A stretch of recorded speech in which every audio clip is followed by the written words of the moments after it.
Welcome to 99 TV. నేను లక్ష్మి. వ్యాపార దిగ్గజం హిందూజా గ్రూప్ చైర్మన్ గోపీచంద్ హిందూజా మరణించారు. ఆయన మరణంపై సర్వత్రా విషాద ఛాయలు అలుముకోగా ఈ సందర్భంగా ఆయన చేస్తున్న సేవా కార్యక్రమాలు చర్చనీయాంశంగా మారాయి. ప్రపంచవ్యాప్తంగా వ్యాపార సామ్రాజ్యాన్ని నడుపుతున్నప్పటికీ ఆయన హృదయంలో మానవతా భావం చాలా ఎక్కువ. వ్యాపారం ద్వారా సంపాదించిన సంపదను సమాజ అభ్యున్నతికి వినియోగించాలి అన్న దృక్పథంతో ఆయన ఎన్నో సేవా కార్యక్రమాలు చేపట్టారు. హిందూజా ఫౌండేషన్ అనే సంస్థ ద్వారా గోపీచంద్ హిందూజా సామాజిక, విద్య, వైద్య రంగాలలో విశేష సేవలు అందించారు.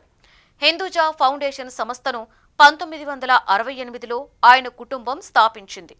ఈ సంస్థ మానవ సంక్షేమం కోసం, ముఖ్యంగా భారతదేశంలో గ్రామీణ ప్రాంతాలలో జీవన ప్రమాణాలను పెంచే కార్యక్రమాలను నిర్వహిస్తోంది. ముంబైలోని హిందూజా నేషనల్ హాస్పిటల్ గోపీచంద్ హిందూజా సేవా దృక్పథానికి ప్రతీకగా నిలిచింది. ఈ ఆసుపత్రి భారత్లో అత్యంత ఆధునిక సౌకర్యాలు కలిగిన మల్టీ స్పెషాలిటీ హాస్పిటల్గా ప్రసిద్ధి చెందింది.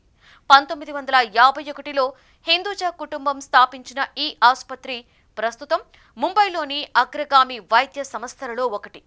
ఇక్కడ అనేక రంగాలలో ప్రపంచ స్థాయి వైద్య సేవలు అందిస్తున్నారు.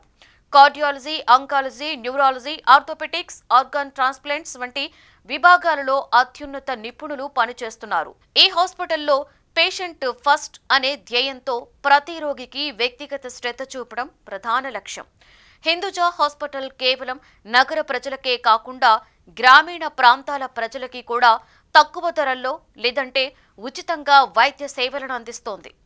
గోపీచంద్ హిందూజా వ్యక్తిగతంగా పేదలకు వైద్యం అందించడానికి ప్రత్యేక నిధులు కేటాయించారు. అంతేకాదు పేద విద్యార్థుల చదువులకి కూడా గోపీచంద్ హిందూజా సాయం అందిస్తున్నారు. హిందూజా ఫౌండేషన్ పలు విద్యా సంస్థలు, స్కాలర్షిప్ కార్యక్రమాలను నడుపుతోంది.